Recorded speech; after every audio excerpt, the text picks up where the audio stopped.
All right. Would you rather make up your face to look older every day or make up your face to look like a celebrity every weekend? I would have to go with celebrity. I would also go with celebrity based on what I see visually, because one is a prosthetic application and the other one is potentially just makeup.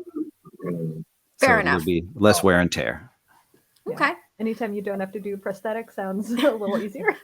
Yeah, after a couple of days of glue and remove, you're in rough shape there. Wore out. Rice paper skin. Ooh. All right. Here's the next one. Would you rather design a new mask for Corey Taylor, who is the singer of Slipknot, or design a new Kiss member look? Corey Taylor and Slipknot. Yeah. No offense, Gene, but I think you might be a little hard to work with, buddy. You don't say. I think I would just make whatever Gene would want if I was working for Gene. That'd be cool though. I like Kiss, the concept, long term, and we had a friend that did their costume work for a long time, and she was awesome. But I think Corey Taylor, they do such different designs all the time. I think you'd have some more creative freedom there. Definitely. Rashaad, would you pick? Yeah, Corey Taylor as well. Corey Taylor. Fabulous. Yeah, he told us we had him on like a week or two ago, and he told us that they are making a new mask. So we'll have to see what the new mask looks like. All right. Always an exciting adventure. Yes. Next one. All right. Would you rather create a Marvel villain or create a new Star Wars character? Oh,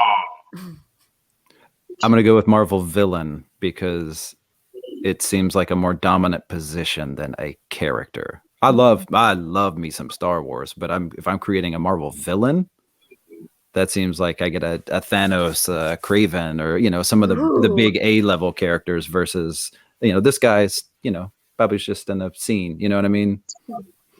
True. Man, that's a hard one because I'm always talking about like how Star Wars created this universe, but they don't delve into their characters, like everything that they've created. I'm gonna have to go with the Star Wars. Okay. Yeah, everybody knows my heart just broke when I answered that way, but it's only because of the dominance of the character. MCU universe is so well tied together too. I'm hopeful for Star Wars with everything we've seen in the past with the Mandalorian and the new shows. So maybe they'll bring that MCU unity. All right. We shall see. All right. So here's the next one. Would you rather design a character solely for product placement or design for a director who has no idea what they want? I mean, that's like almost all the time. Yeah, I was like, isn't that every day? Oh, really? God. I think product placement would be fun.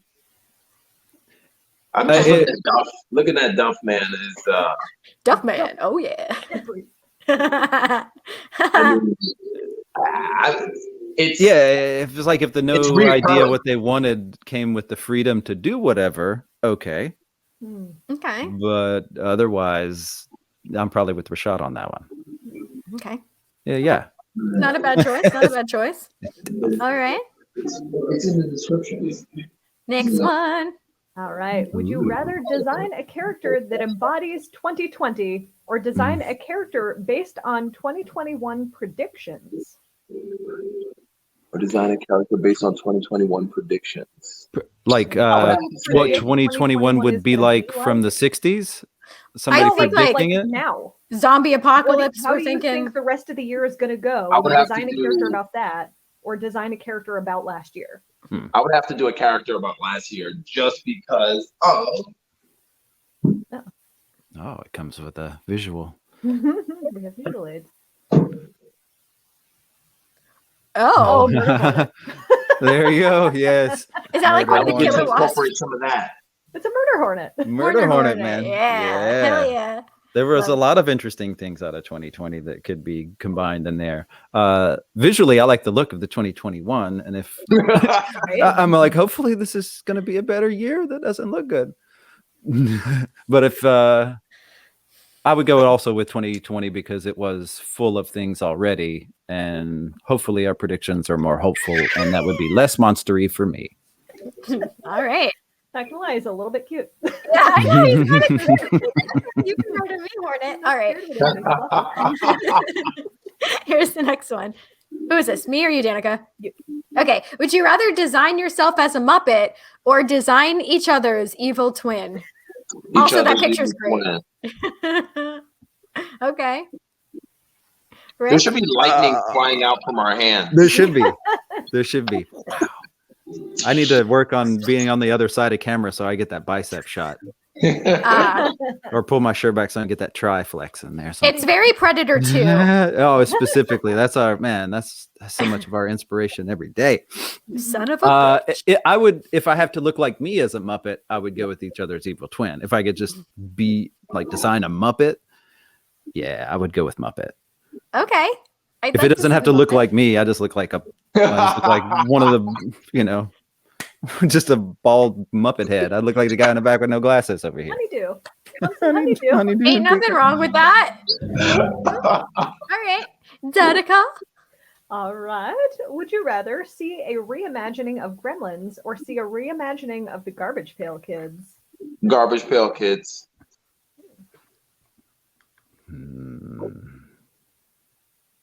Reimagining implies like redo instead of continue. So I'm going to go with Garbage Pail Kids as well. Yeah.